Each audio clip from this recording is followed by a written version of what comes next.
Hi folks, welcome to the Prepared Homestead. This is Travis. Thank you all for stopping by to watch. Out doing some comms testing with some of the local tribe, testing things out. You should be doing the same thing also. So today, another day, another craziness in the news. Biden left Israel. Israel says that they're ready to invade Gaza. Biden is going to do a address to the nation in the Oval Office tomorrow. That sounds pretty serious. He said that we're not going to go to war with Israel if a big old huge hornet just flew in here. My goodness. That we're not going to go to war with Israel just because Hezbollah might get involved. But if anyone else, we might. So it'll be interesting to see what this address to the nation is all about.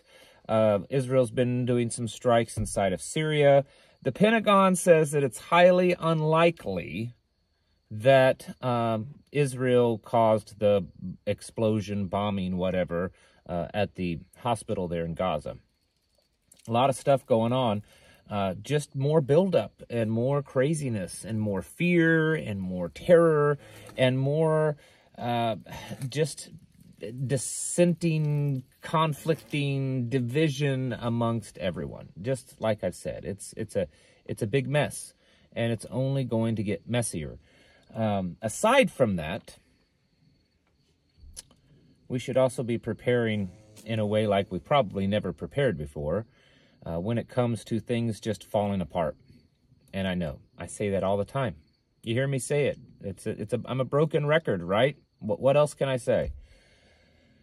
But if things get really heated up big in the Middle East, that's going to be a big drain on the system. Biden has said that he's seeking $100 billion in funding to split between Ukraine, Israel, and Taiwan. And it was leaked today, or at least a congressional person said that they believe that it's going to be about $60 billion going to Ukraine, and the other $40 billion will be split between Taiwan and Israel.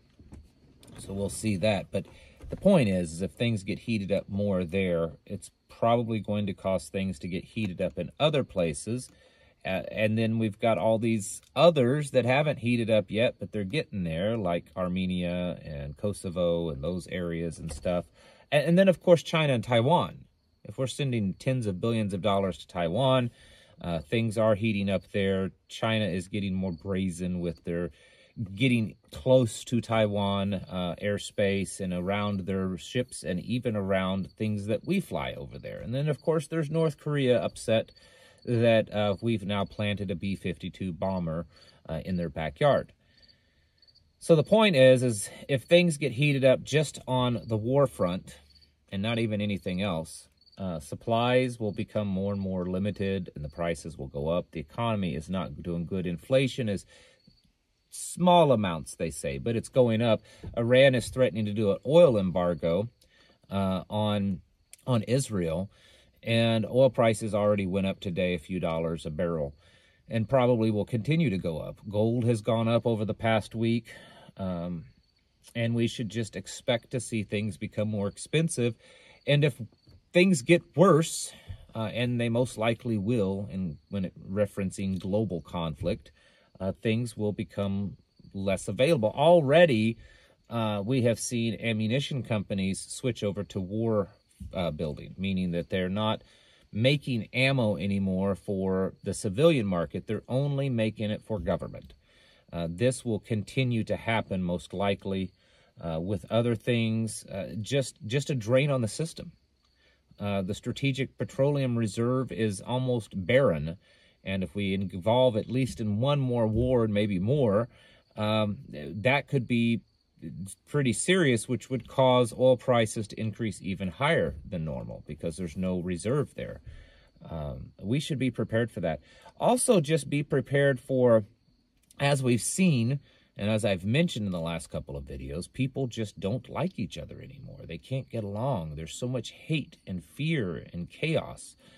So the likelihood that things just kind of happen unexpectedly. Maybe it's just desperate people because they're, struggling because they can't get their fix, right?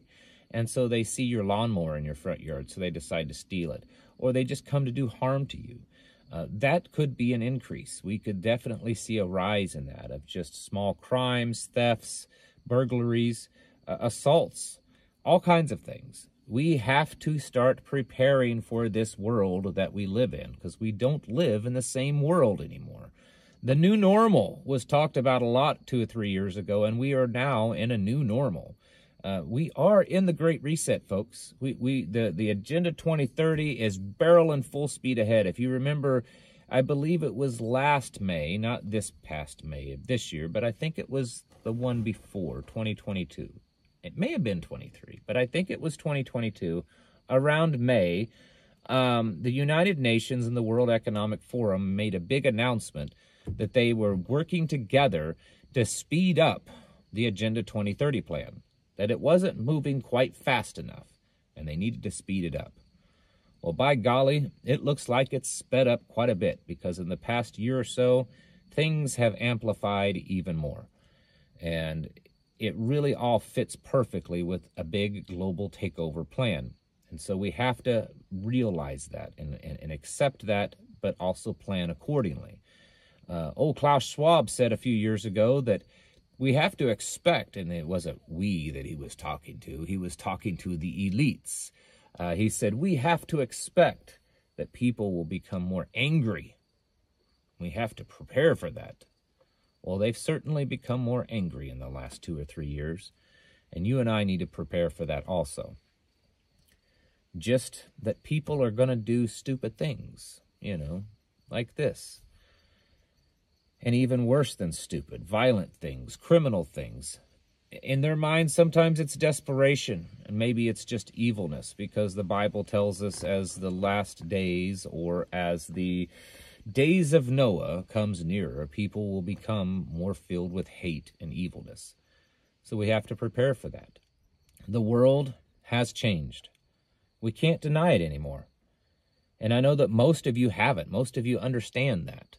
But there's still some out there that's straggling, and you think that things are fairly normal, and it's only because you've just accepted things that's happened.